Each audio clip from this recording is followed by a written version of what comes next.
So normally I would just like ignore stuff like that. Like anything that's like, it just feels like somebody trying to attack me, trying to take me to a place that I ain't trying to go, I'll ignore it. But today is different. And I want to bring up this point, why I'm saying black men deserve to grow old, why I'm not saying all men deserve to grow old, why it's not a matter of inclusion. And I'm gonna lay it to you why it's not, like why I say exactly what I say. So living in an age where everybody is all about inclusion, right? Diversity and inclusion. And I support that because, you know, like being a black woman, we have been so excluded from so much that is a thing that's important, right? And we have to make our presence known because for so long our presence was diminished. It was devalued. I mean, come on, like let's follow history, right? Historically, that has been what it has been.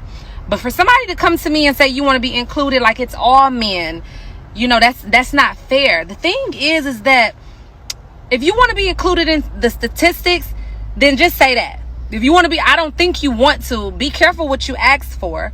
But the statistics, let's go over them real quick. And then you tell me if you want to be included in the all men, because this is something that's different from what you're trying to go at. Like, this is a different position and a different perspective. So statistically speaking, black men are of 1 in 4 black men, right? They will die by homicide between the ages of 1 and 44. That's one statistic that's unfortunate for our men, right? 88% of homicides of black men in 2019 alone, right? It happened at the hands of another black man. Now, let me say, for the people that say, well, that's why we don't say black on black crime, it's interracial crime because it happens within the community in which you live. Also, in 2019, 78% of white men were, you know, taken at the hands of another white man. So I can see why you want to say, you know, like it just happens within your community. But check this out.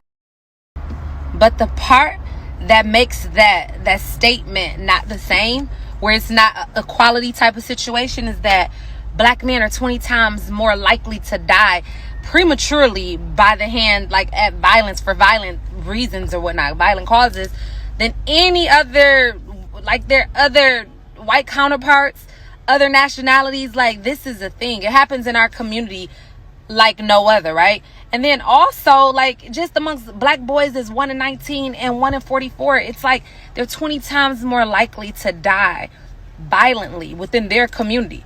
That is a problem.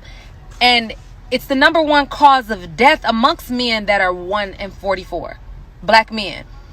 And other nationalities and races, I mean, it's cancer, it's heart disease, it's all of these other things. But violence is the number one. Homicide is the number one leading cause of death. That is a problem. So when I say black men deserve to grow old, and I'm speaking specifically, I keep reiterating that I'm speaking specifically to black crime that happens within the black community against one another. That's what I'm speaking to. I'm talking to, like, hey, black man, I'm talking to you. I'm a black woman. I'm speaking to you on behalf of another black man. Y'all deserve to grow old. Stop killing each other, right? This don't have nothing to do with nobody else. This not to say, like, as a white man, I feel like take on your, like, you know, advocate that for your people as well. Because I'm not saying that it doesn't matter. But in terms of me being a black woman and producing black children and being connected to black men in my life, and knowing what they're faced against, that they're 20 times more likely to be taken from their family than anybody else, that's what I'm advocating for. It's not to say that nobody else can be advocated for. That's just not what this is about. And it's not to take, like, it's no shots at anybody else. This is just my fight. And make no mistake, I'm so appreciative of anybody who understands why I'm saying what I'm saying and they're in support of. I'm appreciative because this is such a problem. You know, it's hard to be in certain communities and feel safe as a black woman. I can, like, most times you feel safe around the people who look like you. But when you don't feel safe around the people who look like you, that's a problem. So anybody that don't look like me and they support it, I appreciate you for joining in and, like, I want to just join you in on the fight and to advocate this because I do see what you're talking about.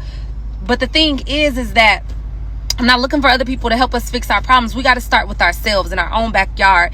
And that's what this is about. So it's no shots at you. Don't make this about you. It's not about you. It's about us. It's about the people who are experiencing this time and time again, who are tired, like me. Like, so don't make it about you. It's not nothing personal. It just is what it is. Black men deserve to grow old. My intuition is telling